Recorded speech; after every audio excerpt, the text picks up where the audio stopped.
오늘 말씀 보도록 하겠습니다. 사무엘상 23장 6절에서 14절까지입니다.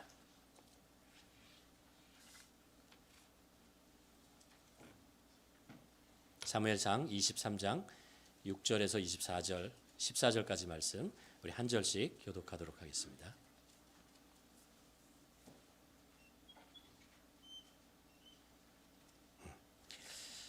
아비아달의 아들 아히멜렉의 아들 아비아달이 그일라 다윗에게로 도망할 때에 손에 에봇을 가지고 내려왔더라. 다윗이 그일라에 온 것을 어떤 사람이 사울에게 알림해 사울이 이르되 하나님이 그를 내 손에 넘기셨도다. 그가 문과 문 빗장이 있는 성읍에 들어갔으니 갇혔도다. 사울이 모든 백성을 군사로 불러 모으고 그일라로 내려가서 다윗과 그의 사람들을 에워싸려 하더니 다윗은 사울이 자기를 해하려 하는 음모를 알고 제사장 아비아달에게 이르러 에봇을 이리로 가져오라. 다윗이 이르되 이스라엘 하나님 여호와여, 사울이 나 때문에 이 성읍을 멸하려고 그일라로 내려오기로 꾀한다 함을 주의 종이 분명히 들었나이다. 그일라 사람들이 나를 그의 손에 넘기겠나이까? 주의 손이 들은 대로 사울이 내려오겠나이까? 이스라엘의 하나님 여호와여, 원하건대 주의 종에게 일러 주옵소서 하니 여호와께서 이르시되 그가 내려오리라. 다윗이 이르되 그일라 사람들이 나와 내 사람들을 사울의 손에 넘기겠나이까 하니 여호와께서 이르시되 그들이 너를 넘기리라 하신지라. 다윗과 그의 사람 600명 가량이 일어나 그일라를 떠나서 갈 수 있는 곳으로 갔더니 다윗이 그일라에서 피한 것을 어떤 사람이 사울에게 알림해 사울이 함께 읽겠습니다. 다윗이 광야의 요새에도 있었고 또 십광야 산골에도 머물렀으므로 사울이 매일 잣때 하나님이 그를 그의 손에 넘기지 아니하시니라. 아멘. 오늘 계속해서 이 본문 말씀을 가지고 여러분과 기도에 대한 말씀을 좀 나누려고 합니다. 지난주에 제가 컴퓨터에 좀 문제가 있어가지고요. 컴퓨터를 좀 수리하는 일을 하다가 잘못돼가지고 인터넷이 안 되게 되었습니다. 그러니까 인터넷이 안 되니까 여러분 혹시 뭐 인터넷 안 될 때 어떤 일이 발생하는지 경험해 보셨습니까?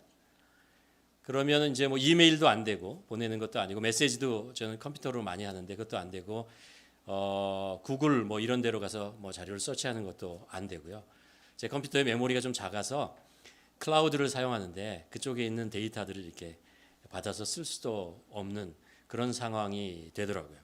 그러니까 마치 어떤 생각이 드냐면요, 어떤 집에 있는데 집에 이제 갇혀 있는 것 같은 그런 느낌이 듭니다. 집 안에 먹을 것도 있고 잘 수도 있고 뭐 책도 있고 뭐 다 있는데 외부와의 소통이 안 되는 거 있죠.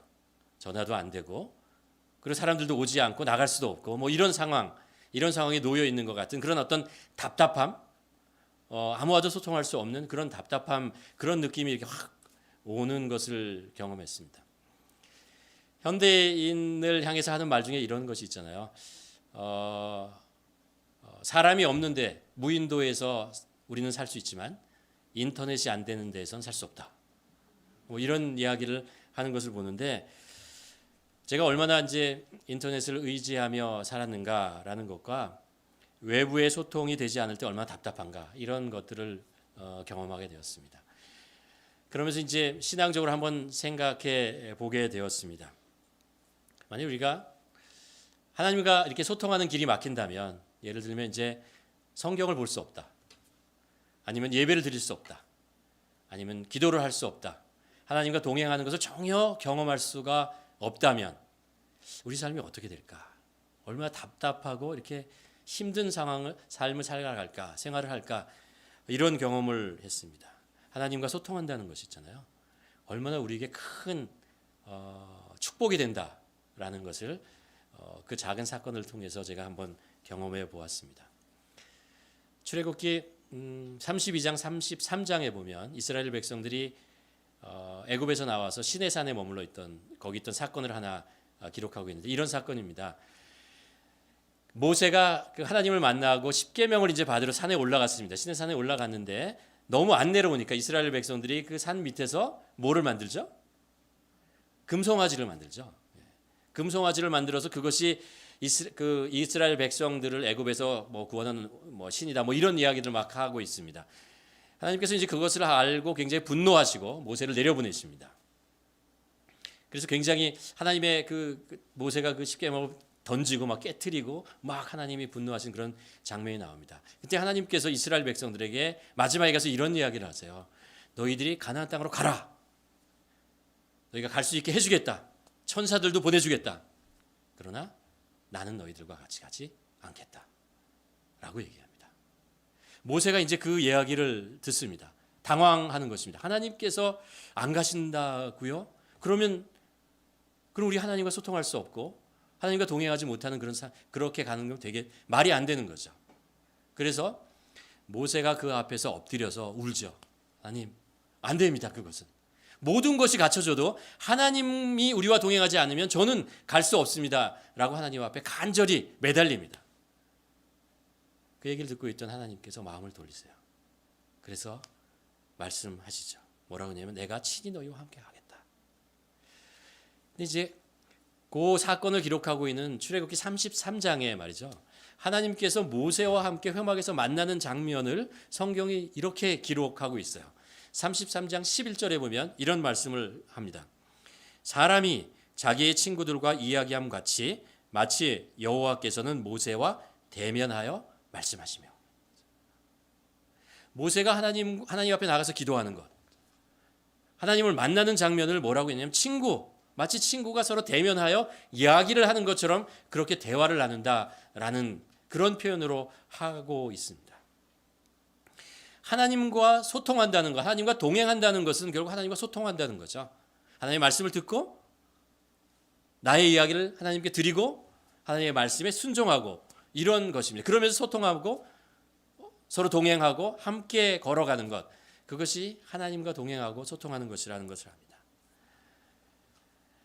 우리는 지난 시간에 기도에 대한 몇 번에 대한 말씀을 나누면서 이런 이야기를 했습니다.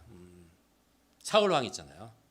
사울 왕이 삶을 우리가 이렇게 정의할 수 있을 것 같아요. 뭐냐면 하나님과 소통하지 않은 삶이다라는 것입니다.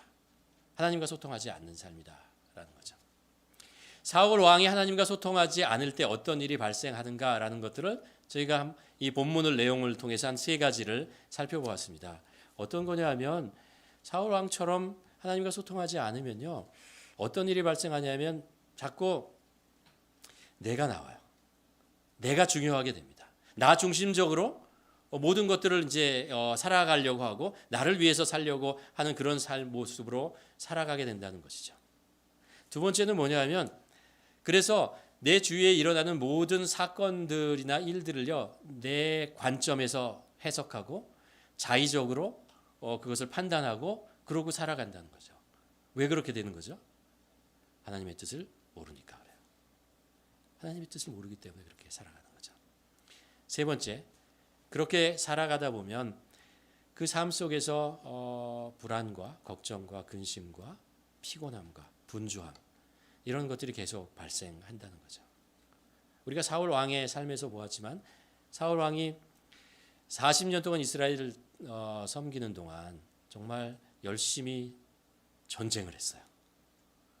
블레셋과도 전쟁하고 암몬과도 전쟁하고 아말렉과도 전쟁을 했습니다. 근데 그 전쟁이 끊이지 않고 계속해서 전쟁을 하는 거예요. 전쟁 애프터 전쟁입니다.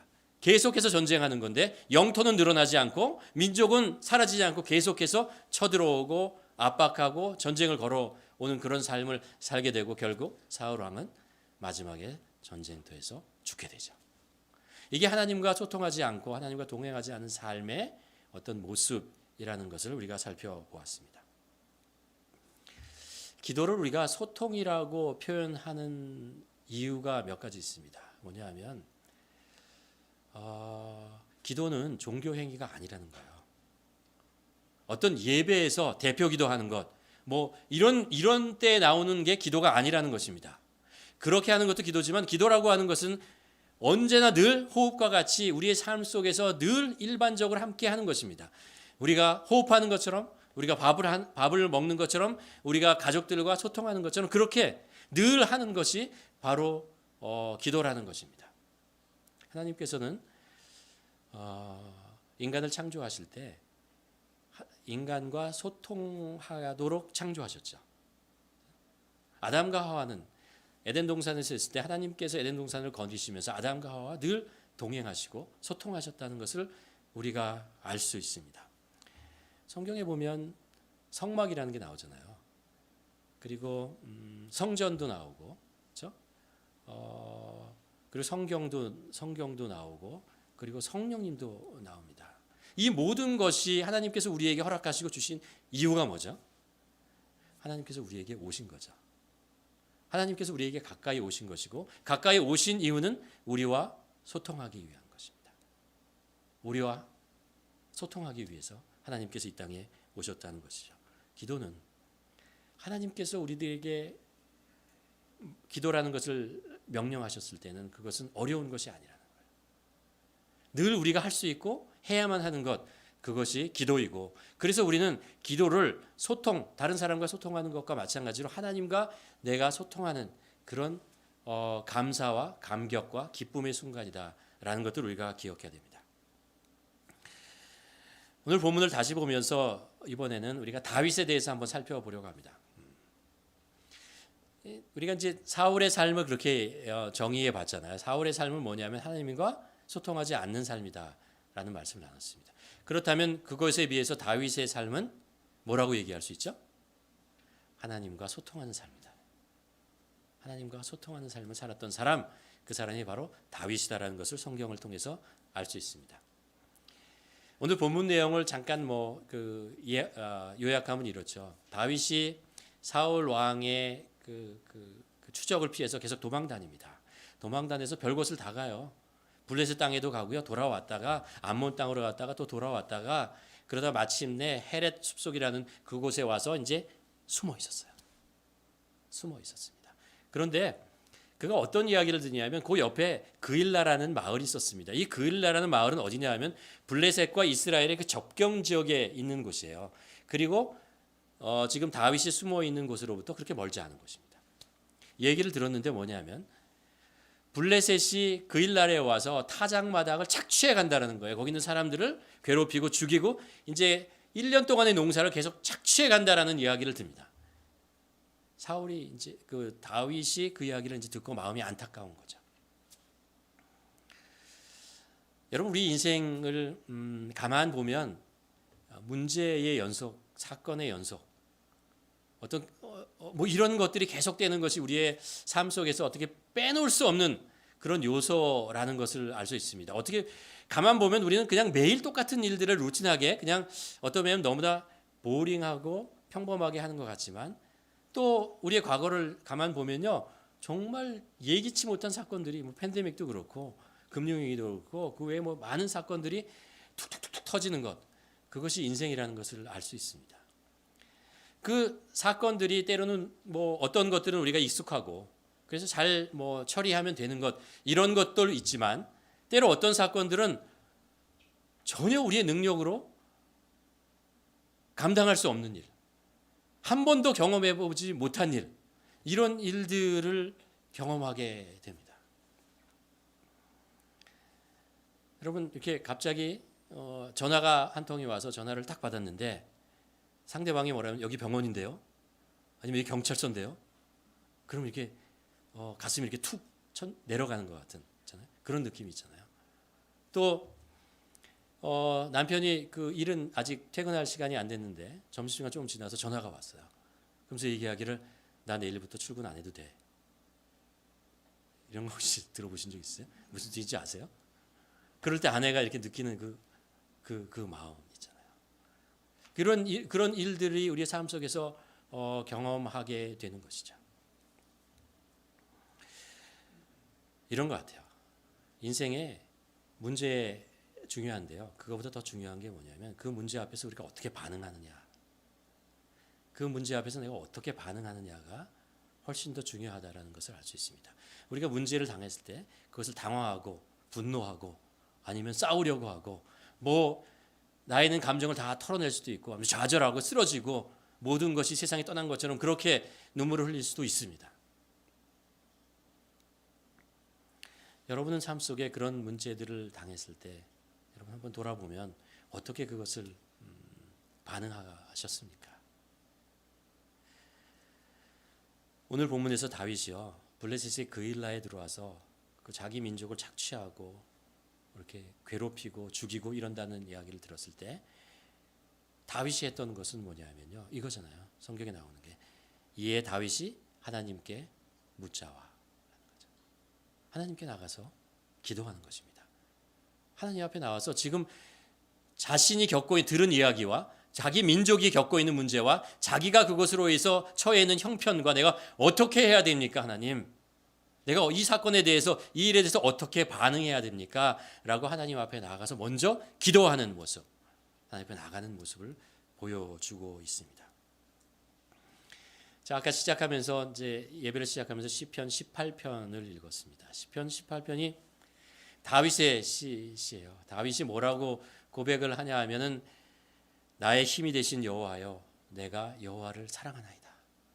여러분 이 찬양에서도 우리가 많이 하는 거잖아요. 다윗이 마음속에 가득 찬 그 무엇이 있다는 것을 알 수 있죠. 나의 힘이 되신 여호와여 내가 하나님을 사랑합니다. 라고 고백하는 그것이잖아요. 그러면서 바로 그 뒤에 2절에서 어떤 표현을 하냐면 이런 표현을 해요.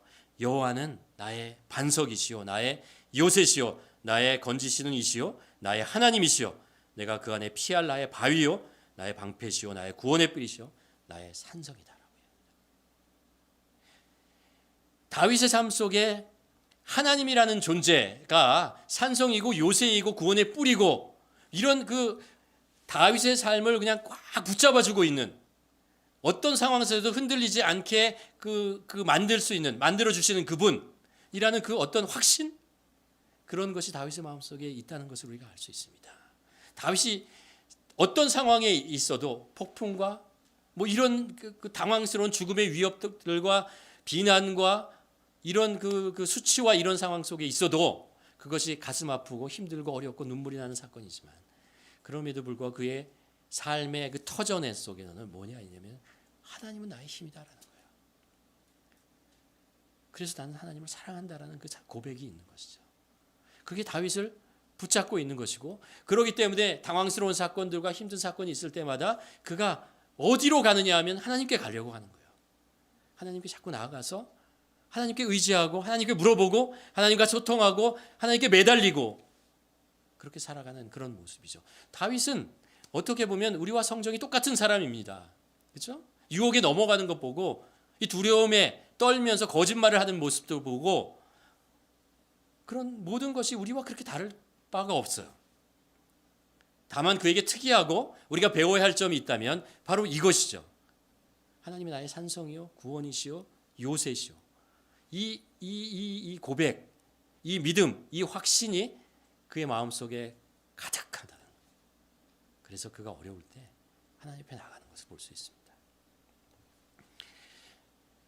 오늘 본문을 보면 다윗이 이렇게 하나님과 소통하며 계속 나갈 때요.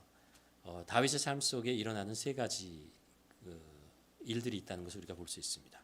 첫 번째는 뭐냐면 다윗이 하나님과 소통하기 위해서 계속해서 나갈 때 다윗은 하나님의 응답을 받아요. 하나님의 응답하시는 것을 그는 듣게 됩니다. 특별히 오늘 본문에 보면요. 다른 어떤 구절에보다도 하나님께서 다윗에게 정말 꼬박꼬박 응답해 주시는 모습을 볼 수 있습니다. 2절에 보면 다윗이 그렇게 얘기해서 내가 그일라에 가서 블레셋과 전쟁을 해야 됩니까? 그랬더니 여호와께서 말씀하십니다. 여호와께서 다윗에게 이르시되 가서 블레셋 사람들을 치고 그일라를 구원하라. 4절에 보면 다윗이 다시 얘기합니다. 다윗이 여호와께 다시 묻자온데 여호와께서 대답하여 이르시되 일어나 그일라로 내려가라. 내가 블레셋 사람들을 네 손에 넘기리라 하신지라. 오늘 본문에 보면 11절에 보면 또 얘기를 하십니다. 이스라엘 하나님 여호와여 원하건대 주의 종에게 일러 주시옵소서 하니 여호와께서 이르시되 그가 내려오리라. 12절에 보면 다윗이 이르되 그릴라 사람들이 나와 내 사람들을 사울의 손에 넘기겠나이까 하니 여호와께서 이르시되 그들이 너를 넘기리라 하신지라. 우리가 하나님께 나와서 기도하지 않는다면 우리는 하나님의 음성을 당연히 듣지 못합니다. 그러나 우리가 꾸준히 하나님 앞에 나가서 기도하고 소통하기를 기뻐하면 우리는 더 많은 하나님의 응답을 듣게 됩니다. 이 표현에서 가장 중요한 것이 뭐냐면 주님 앞에 나아가 소통하는 걸 기뻐한다는 거예요. 누가 강요하거나 의무적으로나 그렇게 얘기하는 것이 아니고요. 하나님께 나아가는 기도의 자리를 기뻐한다는 것이죠. 하나님을 만나고 하나님과 소통하고 하나님과 함께하는 그 자리를 기뻐하고 그 자리를 감사한다는 것입니다. 그렇게 하나님 앞에 나아가서 하나님과 함께하는 자리를 기뻐하고 그 자리에 머물 때 다윗에게는 평안이 있고 기쁨이 있고 근심이 사라지고 마음속에 확신이 들고 그러는 거죠. 우리가 기도하는 기도가 지치는 이유는 뭐냐면요. 기도의 목적이 응답이기 때문에 그래요. 우리의 기도의 목적이 응답일 때 우리는 기도에 지치게 됩니다. 내가 간절히 간청하는 것에 초점을 맞추게 되면 그것이 이루어지지 않으면 기도하는 것에 흥미를 느끼지 못합니다. 마치 어린아이가요. 부모님 앞에 나와서 어머니 저한테 이거 사줘요 라고 얘기하는데 하나님께서 어머니가 아니 안 사줄 거야. 그거 너한테 필요하지 않아 라고 얘기했다고 합시다. 그 아이가 내 얘기를 안 들어주시지. 다른 걸 또 아버지한테 가서 아빠한테 얘기했더니 아빠가 아니 기다려 라고 얘기해요. 에이 아무리 해도 소용이 없구나. 나 이제 엄마 아빠한테 안 가.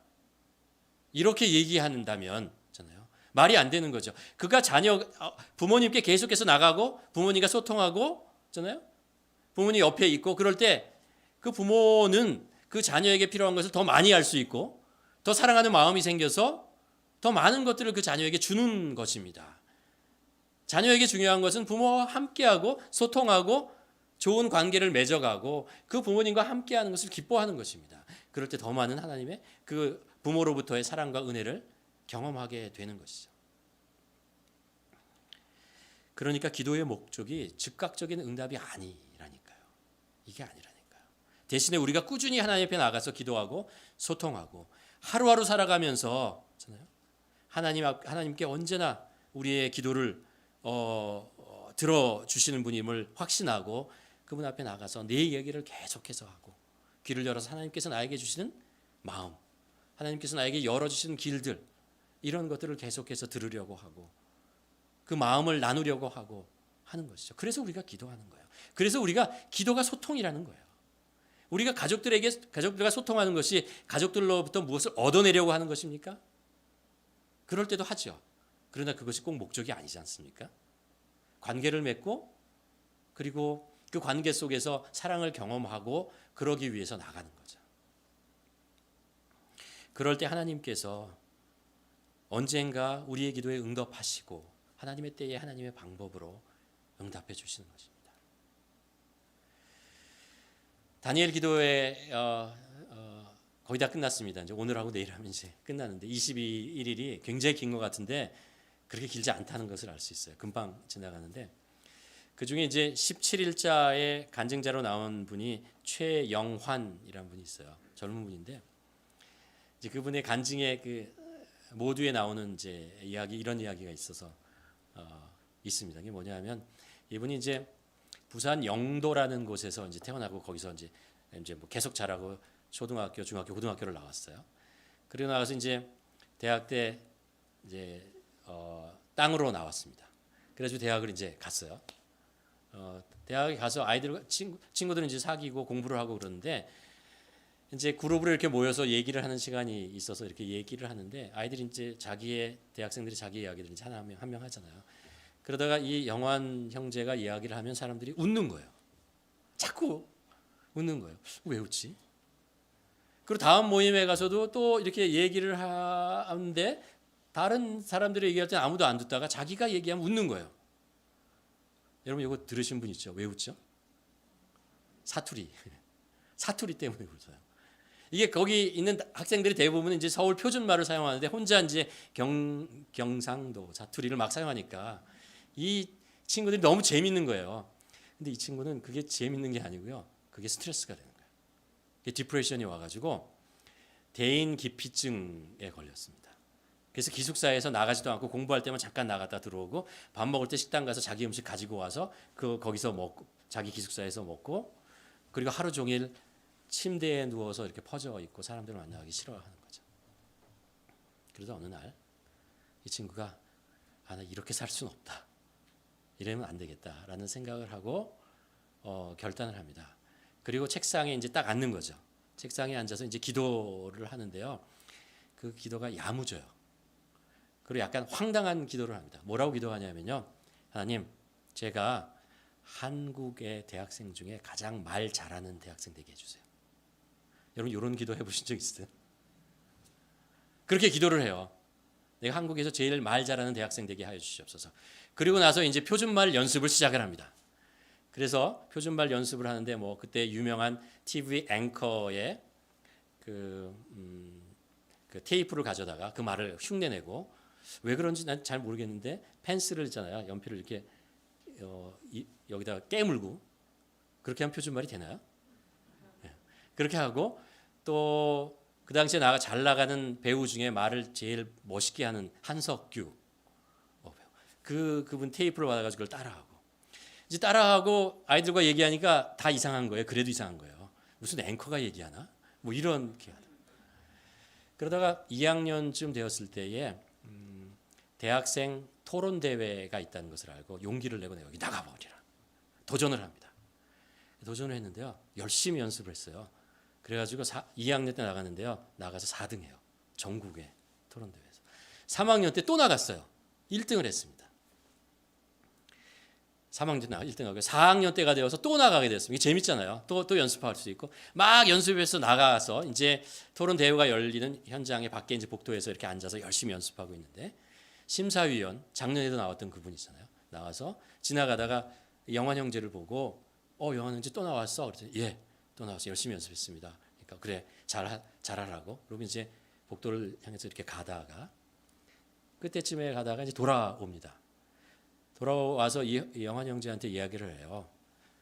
영환 형제, 내가 그 상처받지 말고 들어줬으면 좋겠는데 뭐냐면 영환 형제는 이제 이 대회에 나오지 않았으면 좋겠어. 그러면서 하는 말이요. 영환 형제는 이미 대한민국에서 말을 제일 잘하는 학생이야. 그러니까 더 이상 나오지 않아도 돼. 이야기를 듣는 순간 이 영환 형제가 뭐야 이거? 내 기도했던 제목 아니야. 자기가 3년이 걸린 거예요. 3, 4년이 걸리는 시간 동안에 기도하고 했던 것이 그 시간 오랜 시간이었지만은 하나님 앞에 기도하며 조금씩 나갔을 때 하나님께서 그것을 응답하시는 것을 경험하게 되었던 것입니다.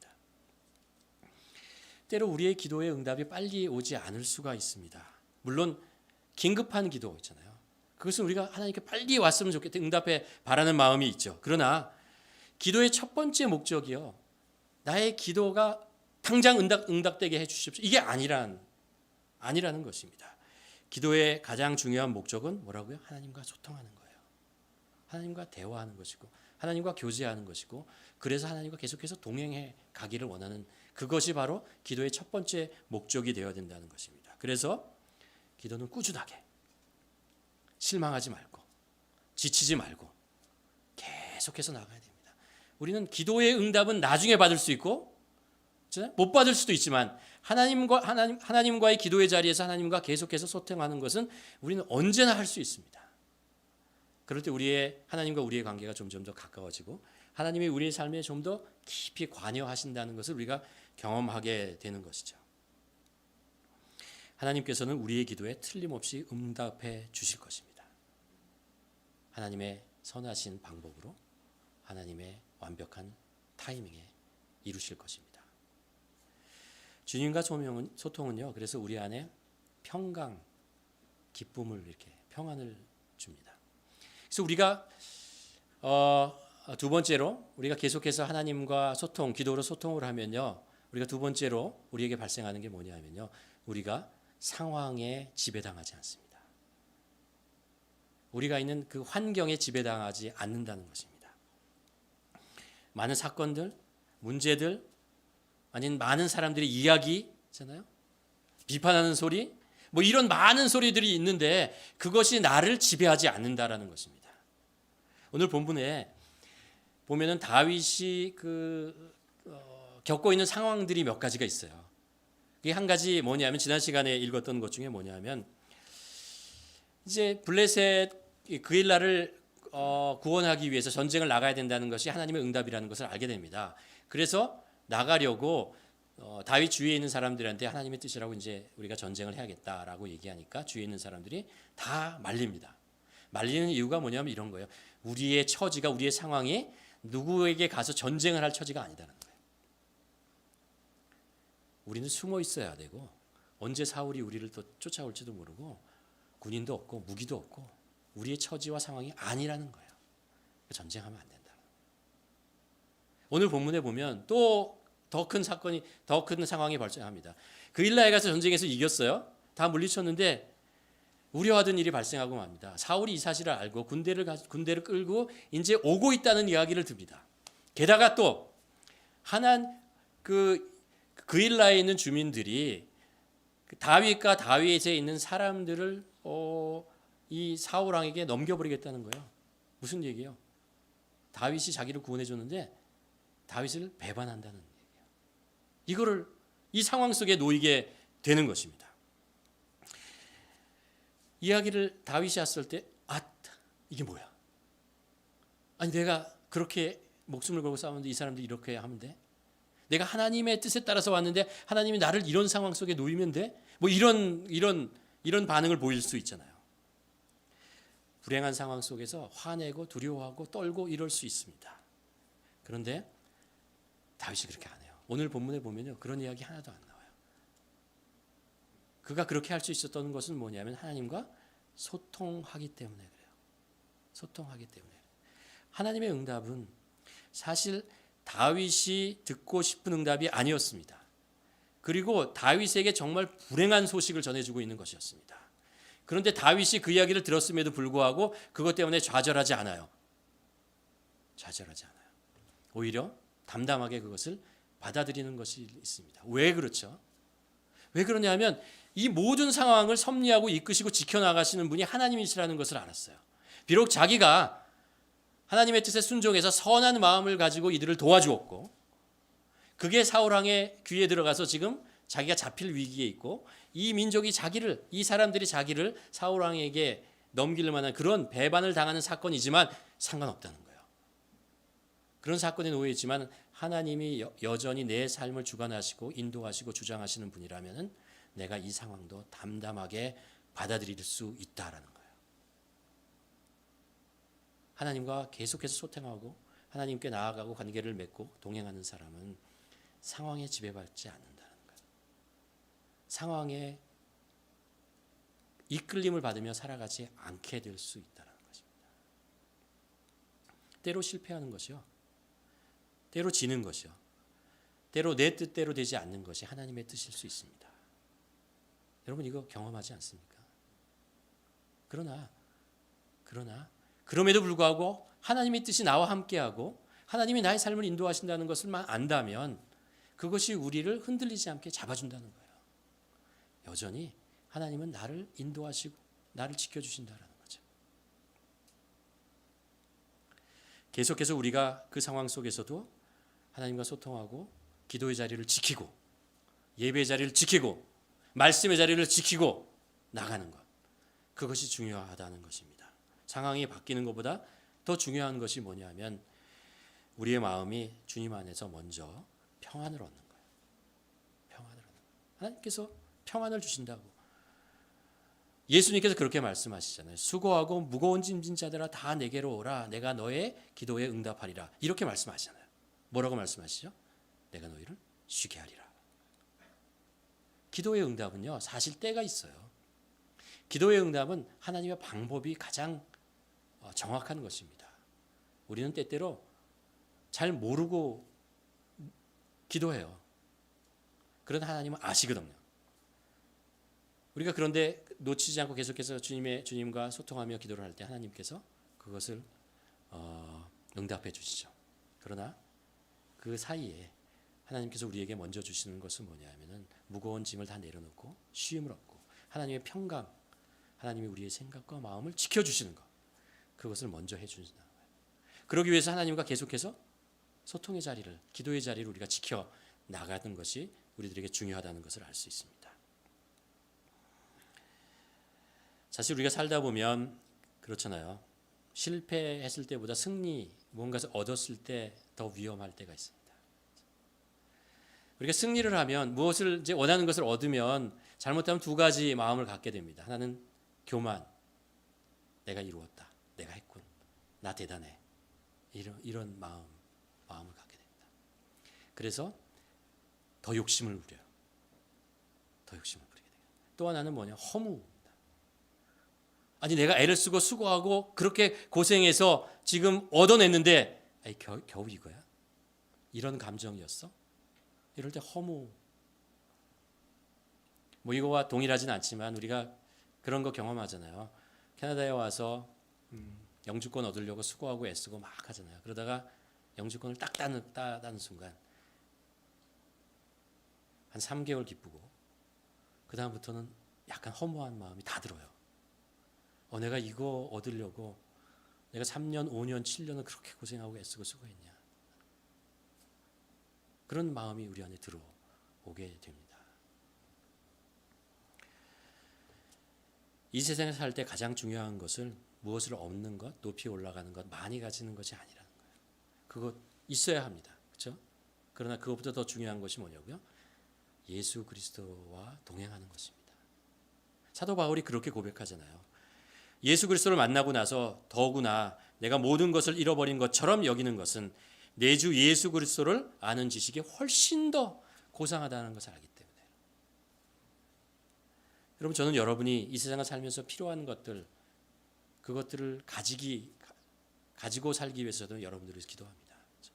필요한 재물, 건강, 화목한 가정, 즐거움, 사람들로부터 인정받는 것, 그리고 사람들에게 나누고 베풀고 살아가는 삶, 그걸 다 우리가 필요할 때마다 하나님께서 공급해 주시기를 바라고 기도합니다.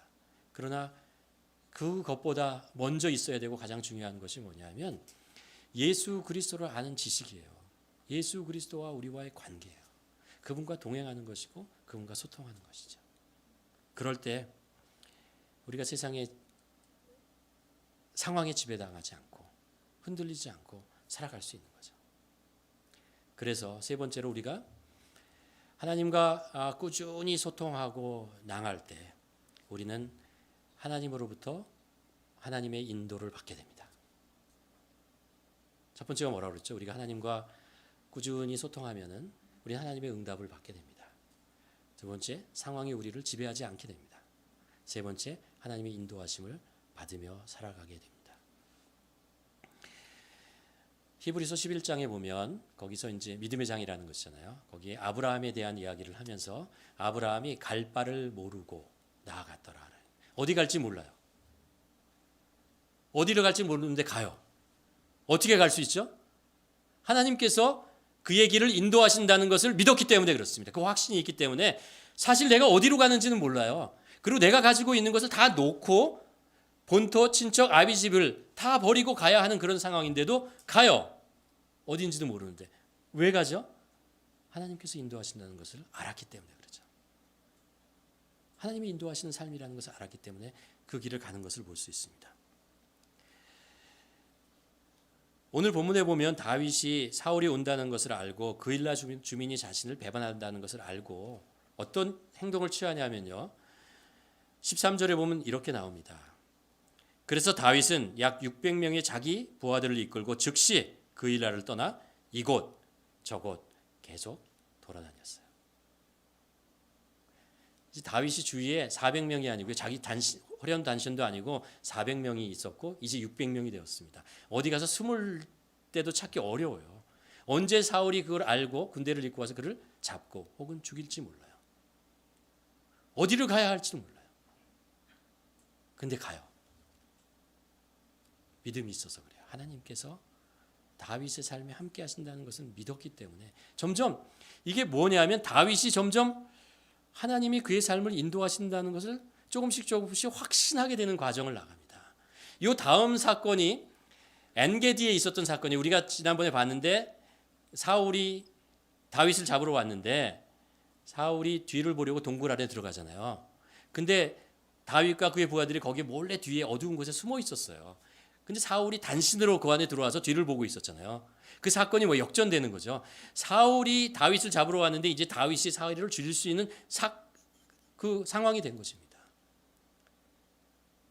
계속해서 다윗이 밀리는 것 같은데 가만 보니까 아니에요. 이게 자기의 삶을 가만 보면은 조금씩 그것이 역전되면서 사울은 점점 자신이 가지고 있던 것을 잃어가고, 그리고 다윗은 오히려 호련 단신에서 400명의 사람들이 몰려오고 600명이 되고 사람들이 그를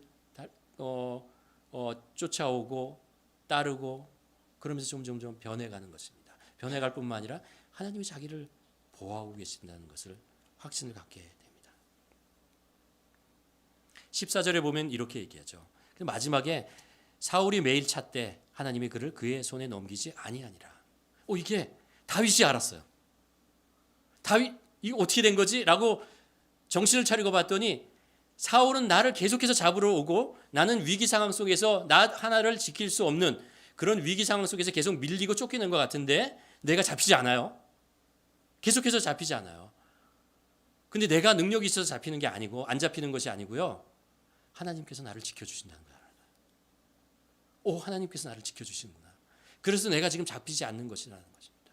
우리가 세상을 살아가는데 이건 뭐지? 나는 계속해서 세상 속에서 밀리는 것 같고 두려운 것 같고, 그런데 그럼에도 불구하고 내가 여전히 하나님의 백성으로 살아가요.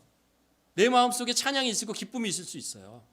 내 삶에 어두웠고 길이 막히고 갈 곳이 없는 것 같은데 계속 가다 보니까 길이 열리고, 문이 닫힌 것 같은데 문이 열리고, 나의 지식으로는 갈 수 없는 지식을 알게 되고 지혜가 생기고 또 살아갈 길이 열리는 거예요. 내가 잘나서? 아니에요. 하나님께서 나의 삶을 지켜주시는구나, 살려주시는구나, 나의 삶을 인도하시는구나, 하나님이 나의 삶을 이끌어 가시는구나 라는 것들을 깨닫게 되는 거죠. 다윗이 한 것은요, 하나님과 계속해서 소통하는 거예요. 계속 소통하면서 나가는 것입니다. 그럴 때 하나님이 그의 삶을 인도하는 것입니다. 제가 오늘 아침에 집에서 나와서 비전 센터에 들렸다가 이 예배 초소로 이렇게 차를 타고 오는데요. 비전 센터에서 나오면은 이제 37번 타고 이렇게 쭉 올라오거든요. 37번 타고 이렇게 올라오는데 이런 경험을 했어요. 앞에 차가 있는데 코롤라 이제 승용차인데 이렇게 지저분해요 좀. 이렇게 제 앞에 이제 1차선으로 있는데 계속 따라갔습니다. 근데 이 차가 거의 50km 전이거든요. 근데 40km도 안 내는 거예요. 그러면서 이제 가는 거예요. 그래서 뭐 조금 이따 속도를 내겠지. 그리고 제가 계속해서 이제 뭐 따라갔어요. 저도 가끔 멍청하거든요. 그냥 따라갔어요. 이렇게 추월하면 되는데 이렇게 따라가는데 왜 속도를 안 내는 거야? 지금 50km 전에서 40km도 아닌 이런 속도로 가는 거야. 그리고 트롤테일하고 가다가 어디까지 왔냐면 이 마운 로얄 들어오는 입구 있잖아요. 좌회전해서 들어오는데 거기까지 왔어요. 그 근처에 오니까 이 차가 오른쪽으로 이렇게 빠졌어요. 그리고 저는 신호등에 걸려서 좌측에 딱 섰습니다. 한 가지 깨달았어요. 뭐를 깨달았냐면요. 37번 그 입구로부터 마운 로얄까지 오는 동안 신호등에 한 번도 안 걸렸어요. 한 번도 안 걸리고 그냥 천천히만 왔어요. 그냥 그 차를 따라서. 그러고 나서 거기서 좌회전하는데 걸렸고, 좌회전하자마자 그 주차장 앞에 신호등이 있거든요. 또 걸렸어요. 그리고 오다가 우회전해서 들어오면 4웨이 스탑 있잖아요. 3웨이 스탑인가? 거기에 사람들이 또 왜 그렇게 썬데이 아침에 이렇게 많이 지나가는지 거기 또 걸렸어요. 가만히 생각해 보면서요. 하나님의 인도하심을 받고 살아가는 것이 때때로 우리가 늦고, 내가 생각하기에 늦고 돌아가는 것 같고 손해보는 것 같고 그렇지만 이 하나님께서 인도하시는 거면 그렇지 않구나. 오히려 더 빨리 가는 것이고 더 곧게 가는 것이고 더 안전하게 가는 것이로구나 라는 거죠. 오히려 내가 마음이 급해서 속도를 내고 막 이렇게 길을 막 내 혼자 막 없는 길을 만들어 찾으려고 할 때 오히려 더 걸리고 또 넘어지고 또 실패하고 돌아가고 이렇게 되는 것이구나. 여러분 삶은 어떻습니까? 하나님께서 여러분의 삶을 인도해 가신다고 생각하십니까? 혹은 여러분의 인생이 돌아가고 있다고 생각하십니까? 너무 내가 생각하는 속도보다 나지 않는다고 그렇게 생각하십니까? 사실 중요한 건 이거죠. 내가 하나님의 인도하심을 받고 있는가가 더 중요하죠. 그러기 위해서는 하나님과 계속해서 소통하며 하나님과 교제하며 살아가는 것. 매 순간순간마다. 여러분 아까 처음에 얘기했지만 하나님과 소통하는 것은 그렇게 어려운 것이 아니라고 그랬잖아요. 아침에 일어나서 하나님 오늘 하루 주셔서 감사합니다. 이 말 하나 하는 것이죠. 우리가 밥을 먹으면서 하나님 여기 있는 이 음식이 제 입에 들어가서 저의 지친 영혼과 제 육체를 좀 힘을 주시고 나에게 주어진 일들 좀 잘 감당할 수 있도록 도와주시옵소서. 그렇게 간단히 얘기하는 것입니다. 일을 시작하면서 하나님 내가 오늘 누구누구를 만나고 어떤 일을 하는데 그 일을 지혜롭게 하나님의 마음을 가지고 잘 감당할 수 있도록 도와주시옵소서.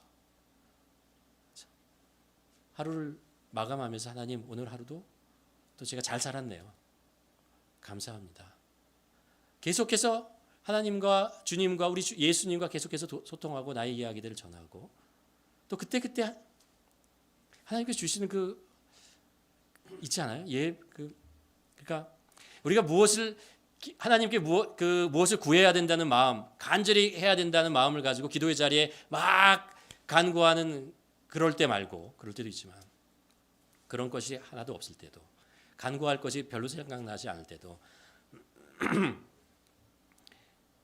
그냥 조용한 골방에서 아니면 운전을 하다가 아니면 산책을 하는 거다. 그럴 때 하나님과 그냥 그 자리에서 하나님 나의 힘이 되신 여호와여 내가 주를 사랑하나이다. 이 고백할 때 이 고백 한마디를 이렇게 할 때 우리 마음속에 들어오는 그 진한 감동, 위로, 평안. 내가 하나님께 구하고 싶은 거 없어요. 지금 없어요. 안 구해도 돼요. 안 들어주셔도 좋아요. 그러나 하나님이 나의 힘 되시고 내가 하나님을 사랑한다는 것을 이렇게 정말 진심으로 하나님께 고백할 수 있는 이 기도의 자리, 이 소통의 자리가 있는 것이 너무나 감사합니다. 이렇게 했을 때 하나님과 우리의 사이가 갑자기 확 가까워지는 거 있잖아요. 내가 하나님 품 안에 쑥 안겨 있는 것 같은 그런 느낌이잖아요. 하나님 내가 이 속에서 다시 용기를 얻고 소망을 가지고 내가 오늘 하루를 살아갈 수 있겠군요. 감사합니다. 하나님께서 그런 자녀들에게 그렇게 기도의 자리를 지키고 하나님과 소통하는 자들을 하나님께서 함께 하시고 인도하여 나가는 거죠.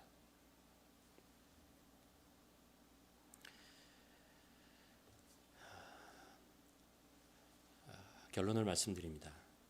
여러분 삶이 무겁고 힘들다고 느껴질 때가 있지 않습니까? 내 어깨에 무거운 짐이 있는 것 같은 하루하루 그렇게 살고 있다는 그런 느낌을 들지 않습니까? 여러분 먼저 하나님과 이야기를 나누십시오. 하나님 앞에 나가서 이야기를 나누십시오. 하나님께 나의 이야기들을 얘기하고 또 나의 상황이 있지만 또 한편으로 내가 하나님의 자녀됨에 대한 기쁨, 감사함, 내가 구원받은 자 이런 것에 대한 감사한 고백을 하나님께 한번 드려보고 세상 사람들이 나를 다 떠난 것 같고 내 상황이 힘든 것 같지만 하나님은 나를 떠나지 않으시고 예수님은 나와 함께 하시고 나의 삶에 깊숙이 와서 함께 하시는 것 감사합니다. 그렇게 고백하면서 나가 사는 거죠. 좋아하는 찬양도 불러보고 혹은 큰 목소리 혹은 작은 목소리로 기도도 하고 성경 말씀도 한번 소리내어 읽어보고 내 마음에 있는 생각을 글로 한번 전해서 편지로 하나님께 드려보기도 하고 우리의 작은 신음에도 응답하시는 하나님이신 것을 우리가 믿고 그렇게 계속 드리는 거죠. 다윗이 시를 많이 쓰잖아요. 얼마나 삶이 답답했으면 시를 썼겠어요. 그런데 그 답답한 그 상황이 시를 통해서 하나님께 전달되어질 때 그 모든 답답했고 힘든 상황들이 조금씩 사라지고 하나님을 향한 찬양과 기쁨의 그런 이야기들로 변해가는 것을 우리가 봅니다. 여러분, 우리가 하나님과 소통할 때 이런 일들이 일어납니다. 어떤 일이 일어난다고요? 하나님의 응답을 듣게 된다고요. 그리고 우리 상황에 지배당하지 않게 되고 하나님이 우리의 삶을 인도하신다는 것을 우리가 경험하게 됩니다. 바라기는 이런 하나님을 우리가 우리 아버지로 고백하며 그리고 주님 앞에 나아가는, 주님과 끊임없이 소통하는 우리 모두가 되기를 주님의 이름으로 간절히 축원합니다. 기도하시겠습니다. 우리 한번 기도했으면 좋겠습니다. 나의 상황이 지금 어떻습니까? 나의 형편이 지금 어떻습니까? 내가 인생의 정점에 와 있습니까? 아니면 인생의 가장 낮은 곳에 있습니까? 아니면 그런 평범한 그런 루틴 속에 있습니까? 나의 기도 제목은 무엇입니까? 내가 하나님께 바라고 있는 것, 내 인생에서 내 지금 현재 나에게 필요한 것은 무엇입니까?